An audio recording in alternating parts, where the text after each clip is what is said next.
मुंबईचा महापौर भाजपचाच होतोय. खुला महिला प्रवर्गासाठी आरक्षण सोडत जाहीर झाली. आता एसटीसाठीची चिठ्ठीच टाकली गेली नव्हती. लॉटरी पद्धतीमध्ये झोलझाल झाला. या सगळ्या गोष्टी एका बाजूला असल्या तरी भाजपचं यंत्र एकच सांगतं की एकदा निर्णय झाला की झाला. मग त्याच्यामध्ये एसटी एससीसाठी आरक्षण सोडत असो नसो, त्या चिठ्ठ्या असो नसो फरक पडत नाही. शिक्कामोर्तब झालाय महिला खुला प्रवर्ग. आता मुद्द्याला जर हात घालायचा जर ठरला तर गेल्या 2-4 दिवसांमध्ये एकनाथ शिंदेंनी जे हॉटेल पॉलिटिक्स खेळलं असू द्यात किंवा मग महापौर पदासाठी अडून बसणं असू द्यात किंवा स्थायी समितीसारखं पद घेणं असू द्यात, या सगळ्या गोष्टींवरून एकतर भाजपच्याही लक्षात आलंय की एकनाथ शिंदे सध्या 2 दगडींवर पाय ठेवतायत. त्यामुळे एकनाथ शिंदेंनी वंचितची उल्हासनगरमध्ये साथ घेणं असू द्यात किंवा मग कल्याण डोंबिवलीमध्ये मनसेची साथ घेणं असू द्यात, भाजपचाच प्रयोग भाजपवरच करण्याचा प्रयत्न जो एकनाथ शिंदे करतायत, त्यातूनच ठाकरेंसाठीचा पर्याय भाजपसमोर खुला होतोय. मुद्द्यावर येऊया. एकनाथ शिंदेंची वाढती महत्त्वाकांक्षा आता भाजपासाठी डोकेदुखी ठरताना दिसत आहे. आणि याच महत्त्वाकांक्षेला लगाम घालण्यासाठी मित्राचा शत्रू असलेल्या उद्धव ठाकरेंना आपल्याकडे वळवण्याची नवीन तयारी भाजपकडून केली जात असल्याची जोरदार चर्चा राजकीय वर्तुळात निर्माण झाली. भाजप उद्धव ठाकरेंना जवळ करण्यामागची नेमकी काय कारणं आहेत ती समजून घ्या. म्हणजे मी जो मुद्दा मांडतीये त्या मुद्द्याला आधार काय तो लक्षात येईल. पहिला मुद्दा, विधानसभेतील ती ऑफर.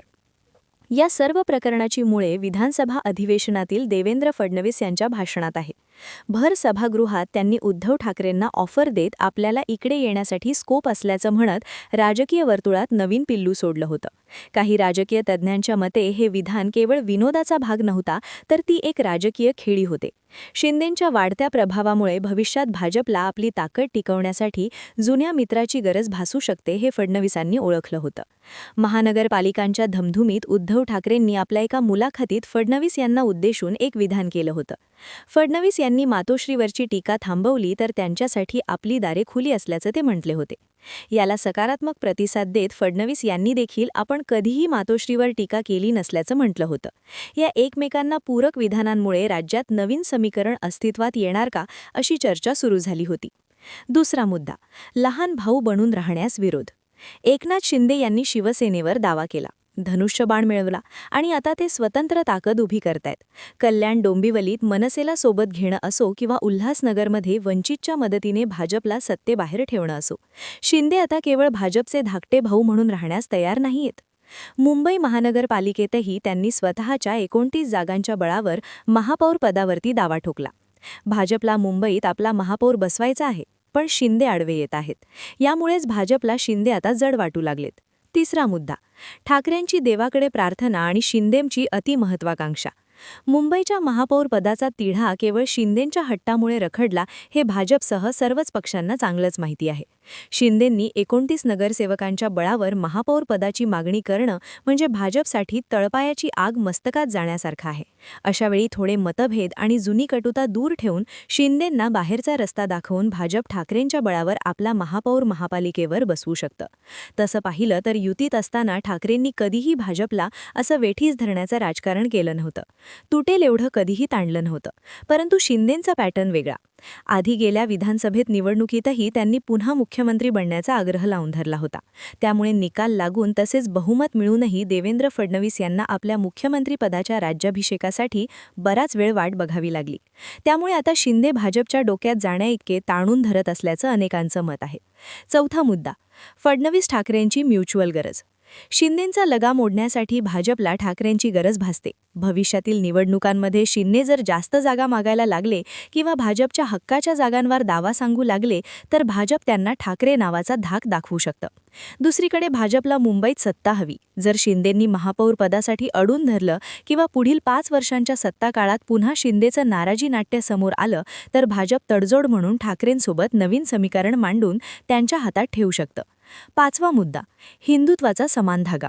अजित पवार आणि महाविकास आघाडीतील विसंवाद पाहता उद्धव ठाकरेंनाही जाणवतंय की काँग्रेस आणि राष्ट्रवादी सोबत राहून त्यांना त्यांचे मूळ कट्टर हिंदुत्व मांडता येत नाहीये. दुसरीकडे फडणवीस हे देखील जाणतात की एकनाथ शिंदे हे मूळ शिवसेनेचा पूर्णपणे पर्याय ठरू शकलेले नाहीयेत. त्यामुळे मूळ शिवसेना आणि भाजप एकत्र येणं हे नैसर्गिक युतीचं पुनर्जीवन ठरू शकतं. मुद्दा नंबर 6, महायुतीतील अस्वस्थता. उल्हासनगरमध्ये शिंदेंनी भाजपला दिलेला धक्का फडणवीसांच्या जिव्हारी लागलाय. अशा घटनांमुळे भाजपमध्ये एक गट असा तयार झालाय ज्याचं म्हणणं आहे की शिंदेंना जास्त ताकद देण्यापेक्षा ठाकरेंशी संवाद साधलेला बरा. राजकारणात काहीही घडू शकतं असं म्हटलं जातं. एकनाथ शिंदेंची वाढती महत्त्वाकांक्षा भाजपला अडथळा ठरू शकते आणि हाच अडथळा दूर पाडण्यासाठी मातोश्रीची दारे पुन्हा उघडली जाऊ शकतात.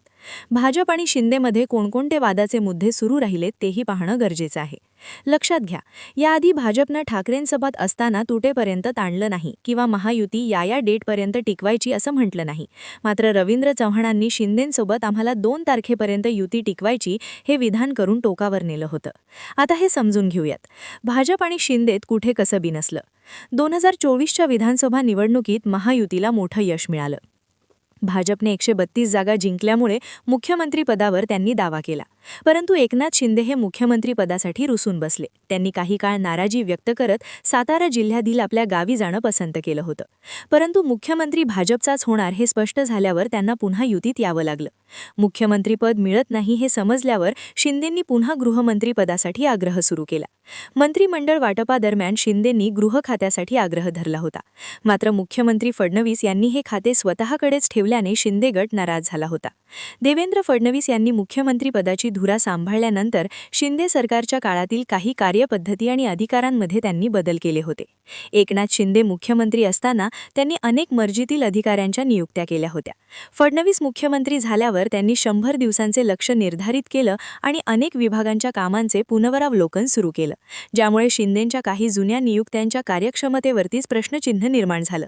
शिंदे यांच्याकडे सध्या नगरविकास विभाग असला तरी महत्त्वाचे प्रकल्प आणि आर्थिक निर्णय घेताना मुख्यमंत्री कार्यालयाची संमती हे अनिवार्य करण्यात आली.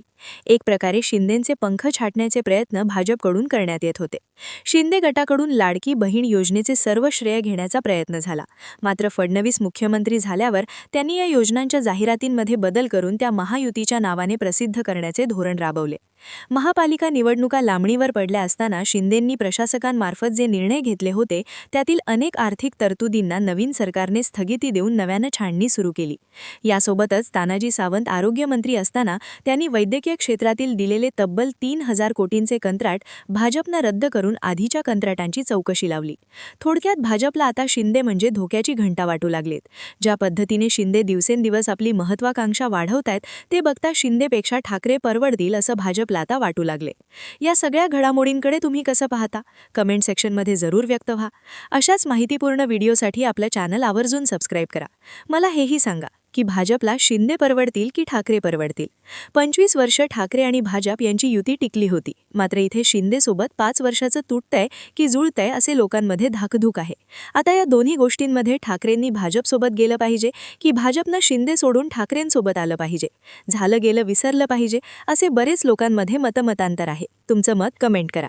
व्हिडिओ आवडला असल्यास पुढचा विचार चॅनलला शेअर करा, सबस्क्राईब करायला विसरू नका. धन्यवाद.